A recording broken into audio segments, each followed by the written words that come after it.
मराठवाडाच नव्हे तर संपूर्ण महाराष्ट्राच्या राजकारणावर प्रभाव टाकणारा मतदारसंघ म्हणून निलंगा विधानसभा मतदारसंघाकडे पाहिलं जातं। शिवाजीराव पाटील निलंगेकरांनी याच निलंग्यातून 50 वर्षे राज्याच्या राजकारणावर प्रभाव टाकला। आता या मतदारसंघाचं नेतृत्व करत आहेत संभाजीराव पाटील निलंगेकर। यंदा निलंग्याची लढाई जरा वेगळी आहे। वेगळी यासाठी की या आधीच्या बऱ्याच निवडणुकांमध्ये निलंग्यानं निलंगेकर विरुद्ध निलंगेकर अशी लढाई पाहिली, पण यावेळी पहिल्यांदाच निलंगेकर विरुद्ध दुसरा उमेदवार अशी लढाई होत आहे। पण या निलंग्याचा नेमका इतिहास काय आहे? इथं आता कोणाचं वर्चस्व आहे? निलंगेकरांचा खरा राजकीय वारस कोण आहे? या आणि अशा सर्वच प्रश्नांची उत्तरं आपण या व्हिडिओच्या माध्यमातून जाणून घेणार आहोत। त्यामुळे हा व्हिडिओ शेवटपर्यंत नक्की पहा। नमस्कार, मी मृदुला आणि तुम्ही पाहताय थोडक्यात। निलंगा म्हटलं की आठवतात निलंगेकर।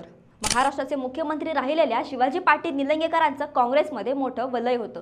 महाराष्ट्रातील कुठल्या मतदारसंघातून कुणाला तिकीट द्यायचं याची गणितं निलंगेकरांच्या हातात होती। तब्बल 50 वर्षे शिवाजी पाटील निलंगेकरांनी निलंगाच नव्हे तर महाराष्ट्राच्या राजकारणावर गारूड केलं। शिवाजीरावांचा राजकीय वारस कोण असा प्रश्न निर्माण होण्याआधीच त्यांच्या नातवानं त्यांच्या विरोधात दंड थोपटले। 2004 साली निलंग्यात नातू विरुद्ध आजोबा अशी लढाई पाहायला मिळाली। आश्चर्याची बाब म्हणजे भाजपच्या तिकिटावर लढलेल्या नातवानं काँग्रेसच्या तिकिटावर लढलेल्या आजोबाचा पराभव केला। हा नातू होता संभाजी पाटील निलंगेकर।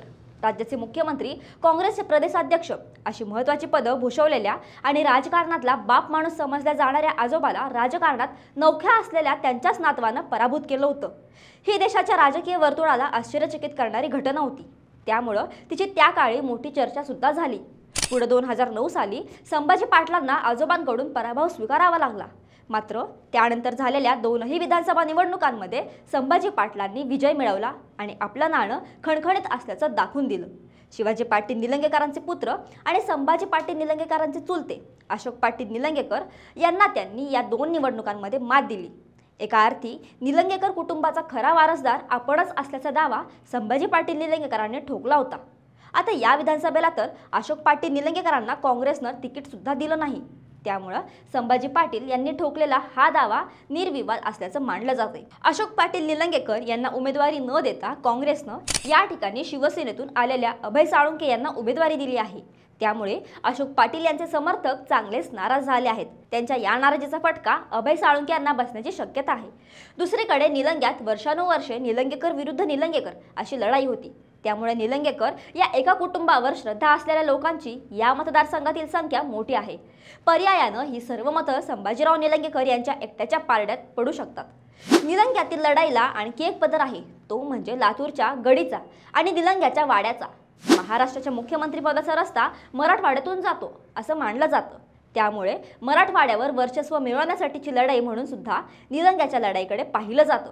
काँग्रेस नेते अमित देशमुखांची महत्त्वाकांक्षा महाराष्ट्राचा मुख्यमंत्री बनण्याची आहे। त्यासाठी त्यांना मराठवाड्यावर वर्चस्व प्रस्थापित करायचं आहे।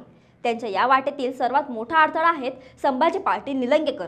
त्यामुळे निलंग्यात संभाजी पाटलांचा पराभव त्यांच्यासाठी फार महत्त्वाचा आहे। असं असलं तरी अमित देशमुख यांचे मनसुबे काही खरे ठरण्याची शक्यता नाही, कारण अभय साळुंखे यांची उमेदवारी निलंगेकर पाटील यांच्यासाठी तुलनेनं सोपी आहे। दुसरीकडे बाबुळगावचं वर्चस्व निलंग्यात वाढू लागले अशी चर्चा सुद्धा मतदारांमध्ये सुरू झाली, जे काँग्रेससाठी अडचणीचे ठरताना दिसत आहे। संभाजी पाटील निलंगेकर यांना तसा मोठा राजकीय वारसा आहे, मात्र त्यांना राजकारणात काहीही सहजासहजी मिळालेलं नाही। एखाद्या सामान्य कार्यकर्त्याला करावा लागतो तसा संघर्ष त्यांच्या वाट्याला आला आहे। आईला सोबत घेऊन त्यांनी थेट राजकारणात बलाढ्य असलेल्या आपल्या आजोबांविरुद्ध रणशिंग फुंकलं। महत्त्वाचं म्हणजे यश मिळवल्यावर ते टिकवलं सुद्धा। आता तर स्वतःच्या कुटुंबातून सुद्धा त्यांना आव्हान राहिलेलं नाही।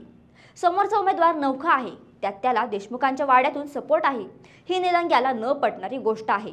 निलंग्याची अस्मिता म्हणजे निलंगेकर असं गणित झालं आहे।